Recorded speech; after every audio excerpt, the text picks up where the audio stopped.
السلام علیکم friends, welcome to my channel Islamic book tuber. آج کی ہماری بک ہے ہدایت کے چراغ، ٹاپک حضرت آدم علیہ السلام۔ تو چلیں سٹارٹ کرتے ہیں۔ نتائج عبر۔ نمبر 1، ابلیس کی حقیقت۔ ابلیس کے لغوی معنی انتہائی مایوس کے ہیں، کیونکہ یہ راند و درگاہ ہونے کے بعد ہمیشہ ہمیشہ کے لیے رحمت الہی سے مایوس ہو گیا تھا، اس لیے اس کا یہ لقب قرار پایا۔ روایات میں اس کا اصل نام غرازیل یا حارث بیان کیا گیا ہے۔ در منصور میں سید بن منصور رحمۃ اللہ علیہ کا قول سورۃ کہف کے تحت نقل کیا گیا ہے کہ ایک بار فرشتوں کے ذریعے جنات کو ان کی نافرمانی اور بغاوت کی سزا دلائی گئی تھی، جس میں بہت سے جنات قتل ہوئے۔ یہ ابلیس بچہ سا تھا، اس کو آسمان پر لا کر رکھا گیا، فرشتوں کے ساتھ تسبیح و تہلیل میں مشغول رہا کرتا تھا۔ سورۃ کہف کی آیت نمبر 50 میں کچھ اس طرح سے بیان کیا گیا ہے۔ ترجمہ: وہ جنات میں سے تھا، پھر وہ اپنے رب کی اطاعت سے نکل گیا، علم ناقص اور مزاج ناپاک تھا، غرور و تکبر میں مبتلا ہو گیا۔ نمبر 2، فرشتوں کی حقیقت۔ حضرت آدم علیہ السلام کے تذکرے میں فرشتوں کا ذکر کثرت سے آیا ہے۔ فرشتے اللہ تعالیٰ کی مخلوقات میں سے ایک خاص مخلوق ہیں جو نور سے پیدا کیے گئے ہیں۔ وہ ہم کو دیکھ لیتے ہیں لیکن ہم ان کو دیکھ نہیں پاتے۔ قرآن حکیم نے فرشتوں کی 2 صفات بیان کی ہیں۔ سورۃ التحریم کی آیت نمبر 2 میں کچھ اس طرح سے بیان کیا گیا ہے۔ ترجمہ: اللہ جو انہیں حکم دیتا ہے اس کی نافرمانی نہیں کرتے، اور جو حکم بھی انہیں دیا جاتا ہے اسے بجا لاتے ہیں۔ فرشتے خدائی اختیارات کے حامل نہیں ہوتے، اللہ تعالیٰ ان کے ذریعے اس عظیم عالیشان کائنات کا نظام چلاتا ہے۔ یہ سلطنت الہی کے اہلکار ہیں، اپنے فرائض منصبی کے لیے جس وقت جو ضرورت پیش آتی ہے ویسی ہی صورت اختیار کر سکتے ہیں۔ بعض ان میں سے ایسے قوی ہیں کہ تنہا ایک ایک شہر کو تہس نہس کر سکتے ہیں۔ ان میں نافرمانی کا کوئی عنصر نہیں، یہ خیر مخص ہوتے ہیں۔ یہ اپنی ذوات میں نفع یا نقصان کا اختیار نہیں رکھتے۔ جاہل قومیں ان کی قوت و طاقت کا مظاہرہ دیکھ کر ان کو خدائی میں حصہ دار، خدا کا رشتہ دار اور بعضوں نے ان کو خدا کی بیٹیاں قرار دے لیا ہے۔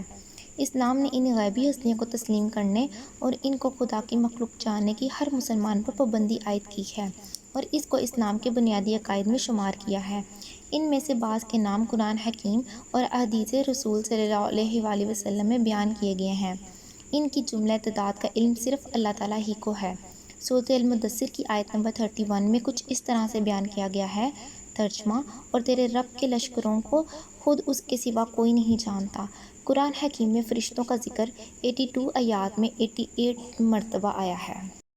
نمبر 3، جنات کا تعارف۔ فرشتوں کی طرح جنات بھی اللہ تعالیٰ کی مستقل مخلوق ہیں۔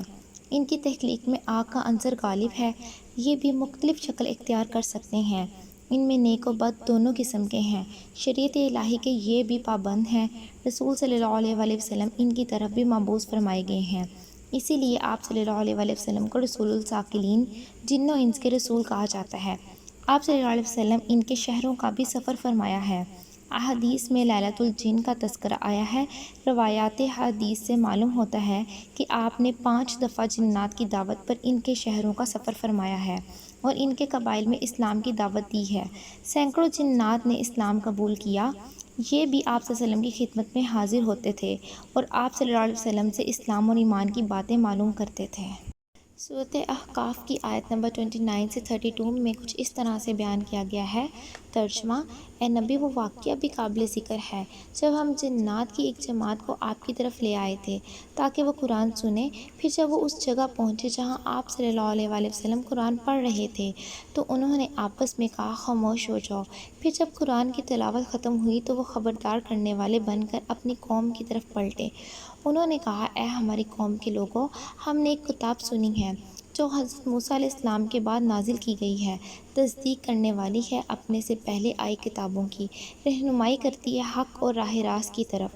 اے ہماری قوم کے لوگوں، اللہ کی طرف بلانے والے کی دعوت قبول کر لو اور اس پر ایمان لے آؤ۔ اللہ تمہارے گناہوں سے درگزر فرمائے گا اور تمہیں عذاب علیم سے بچائے گا۔ اور جو کوئی اللہ کے دائمی کی بات نہ مانے گا تو وہ زمین کے کسی حصے میں بھاگ کر خدا کو ہرا نہیں سکتا اور خدا کے سوا اس کا کوئی مددگار نہ ہوگا، اور ایسے لوگ صحیح گمراہی میں ہوں گے۔ جنات میں ولادت اور موت کا سلسلہ بھی ہے۔ ان کی عمریں نسبتاً انسانوں سے زیادہ طویل ہوتی ہیں۔ قرآن حکیم نے ان کے بارے میں یہ وضاحت کی ہے کہ وہ انسانوں کو جس طرح دیکھ لیتے ہیں انسان ان کو نہیں دیکھ سکتا۔ سورۃ اعراف کی آیت نمبر 24 میں کچھ اس طرح سے بیان کیا گیا ہے۔ ترجمہ: بے شک وہ اور اس کے ساتھی تم کو ایسی جگہ سے دیکھ لیتے ہیں جہاں سے تم انہیں نہیں دیکھ سکتے۔ قرآن حکیم کی 31 آیات میں 32 مرتبہ جن کا لفظ آیا ہے۔ چونکہ فرشتے اور جنات ہم کو نظر نہیں آتے، صرف اس وجہ سے ان کے وجود کا انکار کر دینا کوئی معقول بات نہیں ہوگی۔ کائنات میں آج بھی بہت سی ایسی چیزیں ہیں جو انتہائی حساس، خوردبین اور دوربین سے بھی دیکھی نہیں جا سکتیں، لیکن اس کے باوجود ماہرین فلکیات ان چیزوں کا اقرار کرتے ہیں اور ایسی غیر مشاہدہ اشیاء کے وجود کو تسلیم کرتے ہیں۔ ماضی قریب میں بہت سی چیزوں کا انکار کیا جاتا تھا، لیکن آج ان کو تسلیم ہی نہیں بلکہ دلیل سے ثابت کیا جاتا ہے اور ان کے وجود پر دلائل قائم بھی ہیں۔ فرشتوں اور جنات کے بارے میں قرآن حکیم ہم کو اس بات کا یقین دلاتا ہے اور ان کے وجود کو مستقل وجود قرار دیتا ہے۔ تو اب ہمارے لیے کسی کے نظریات سے متاثر ہونے کی کوئی گنجائش نہیں ہے۔ سورۃ النساء کی آیت نمبر 122 میں کچھ اس طرح سے بیان کیا گیا ہے۔ ترجمہ: اور اللہ کی بات سے زیادہ کس کی بات سچی ہو سکتی ہے؟ نمبر 4، تذکرہ کا عبرت ناک پہلو۔ بارگاہ الہی میں بغاوت، گستاخی، غرور و تکبر ایسے خطرناک نتائج پیدا کر دیتے ہیں جس کا ازالہ ممکن نہیں ہوتا۔ ابلیس کا یہ واقعہ عبرت ناک واقعہ ہے۔ ہزاروں سال کی عبادت و بندگی، مقدس فرشتوں کی مائیت، آسمانی قیام اور جنت کا قرب، سب کے سب ایک عدل و حکمی میں خاک آلود ہو گئے۔ تذکرہ سیدنا آدم علیہ السلام کا یہ خصوصی پہلو عبر و موعظت میں ایک عظیم درس کی حیثیت رکھتا ہے۔